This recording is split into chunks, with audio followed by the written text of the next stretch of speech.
Thanks for joining us at 5:30. I'm Makenzie Martin. Authorities say the man who shot Deputy Malone later died from a self-inflicted gunshot wound after a nearly 40-mile chase with police. 2 arrests have been made in connection to a shooting at a Waveland apartment complex.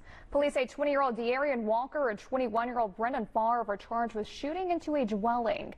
This investigation began last week. A Biloxi rehab facility wants to open a new location in Gulfport, but it needs a zoning approval, and it's getting some pushback from neighbors. Noah Noble explains.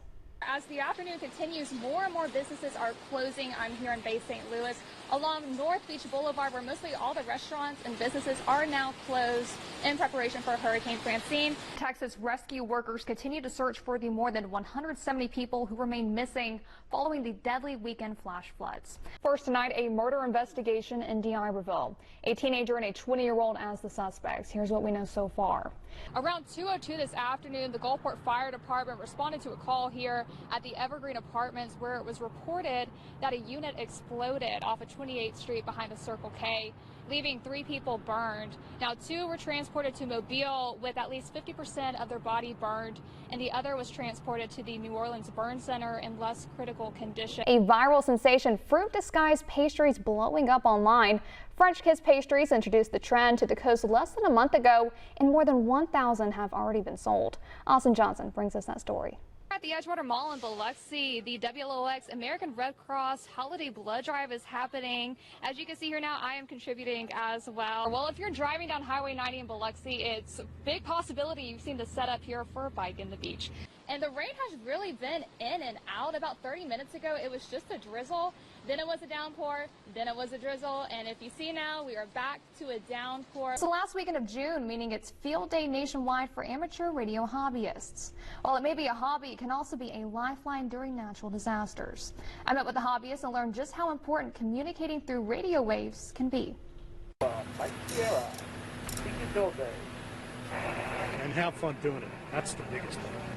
Because it's a real trip to sit down in front of the radio and just kind of spin the dial and hear somebody talk and try to reach out to them. And if you make it, great. If you don't, try again. Ben McMath is the president of the Mississippi Coast Amateur Radio Association. He's leading the group of amateur radio hobbyists out here in Gulfport off of O'Neill Road for Nationwide Field Day. Amateur radio, also known as ham radio, has FCC licensed individuals communicating locally and overseas through radio frequencies. McMath says the opportunities on who you can speak with are limitless. We can talk anywhere in the world from right here. Different bands, different radios, different people, and we've got 4 stations set up, and we can talk to four separate entities at the same time. As we near the 20th anniversary of Hurricane Katrina, many members of the MCARA remember how crucial ham radio was as water rose across the coast. McMath says during natural disasters like strong hurricanes, radio is sometimes the only option for help. During Katrina, I know that there was a lot of activity going on during a storm, and this was the only way. You know, phones are out, cell phones are out. Coffee cans are out. It's the HF, the guys standalone HF communications guys. We're the only ones that could talk. While amateur radio can help the community locally and also reaches overseas, McMath has been in communication with a total of 115 countries, one of those being Ukraine during Russian attacks. He says that there's a nationwide database including names and locations of radio hobbyists. But he had to be careful to not reveal any names during those calls, as you never know who was listening. Now, give that to the bad guys, and they say, okay, we can launch a missile in on this guy. Okay, so we had to kind of keep that a little bit close hold, if you will. But it was a general conversation. It's like, you know, how you doing today? What's going on over there? You guys doing okay? Do you need anything? McMath says it's the challenge of reaching a line and communicating through it that keeps him and a lot of the MCARA members logging on each day. If you want more information or want to join the MCARA, go to this story on WLOX.com. I think that I shall never see a Chick-fil-A as beautiful as a tree. Soon, Biloxi residents will be hearing my pleasure from Chick-fil-A employees more often after City Council decided with a 6-1 vote to deny appeals and continue construction. These appeals came after the Biloxi Department of Community Development and the Biloxi Tree Committee approved the removal of 8 protected live oaks at the beginning of January. That decision is made. There's a 10-day appeal period where anybody who feels aggrieved by that decision can file an appeal. We had 3 people that sent in appeal letters, and typically with an appeal letter the argument is that we missed a step, we had some bad information, we did something wrong, whatever, and those arguments just weren't clarified, about what was happening. Residents filled the council chambers in hopes to influence the decisions made by the council. You don't know what you've got till it's gone. Mary Jo Walsh was one of those residents to speak before council and started off showing similarities to a 70s song.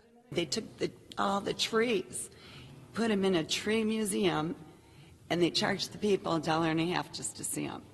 This was from 1970, and here we are in 2025, and we're still letting them take down the trees, pave paradise, and put a parking lot. The council's main question asked why residents didn't speak out on this issue beforehand and saving it until the public hearing. To that, residents say they did not know tearing down the trees was even on the table. And nobody had any notice of it. And it wasn't publicized. It wasn't even during the evening where people could come. And nobody put it in the B News. In Biloxi, Makenzie Martin, WLOX News Now. Around 2:02 Tuesday afternoon, the Gulfport Fire Department responded to a call out here at the Evergreen Apartments where it was reported that one unit exploded. And now this is the aftermath of that explosion. What started out as an exciting New Year's Eve with plans on how to ring in the new year now leaves 3 people injured and several residents without a home. 2 individuals were transported to Mobile with burns over at least 50% of their body. The 3rd was taken to the New Orleans Burn Center in less critical condition. Gulfport Fire Department Chief Kelly says crews could barely see anything upon arriving to this natural gas explosion. It was chaotic. A lot of people in this area, and it was a loud boom and then, heavy smoke, heavy fire conditions when we got here. As of Tuesday evening, this incident is being referred to as a natural gas explosion. CenterPoint Energy forensic crews are now on the way from Houston, Texas, to determine the cause of this explosion at Evergreen Apartments. Residents say that a crew has been working on the gas lines for around 2 weeks now. I noticed when we moved in there, that when you walked, you could smell gas. So they've been working on it, about a week, 2 weeks, and next thing you know, you hear boom, and we're running over there to that apartment to help them individuals, and there were 2, they got 2 that came out the front door, and then 1 came out the window. And it was horrible. I just thought we was all about to die. Evergreen Apartment resident Raymond Blackwell says you couldn't have missed when the explosion happened. It was a loud boom that shook the whole apartment building. And so I said, what the, such a dirty word. I went out the apartment and looked, and there was glass blowed everywhere. My windows wasn't blowed out, but next door was on fire, and their windows was blowed out. Residents recount that their units only have 1 door to enter and exit. We don't even have a back exit door. It's just you go in, you got to come back out the front door. Those men could have been okay if they would have been out getting out their back. The American Red Cross is helping residents find a place to stay due to the unlivable conditions of their units. In Gulfport, Makenzie Martin, WLOX News Now.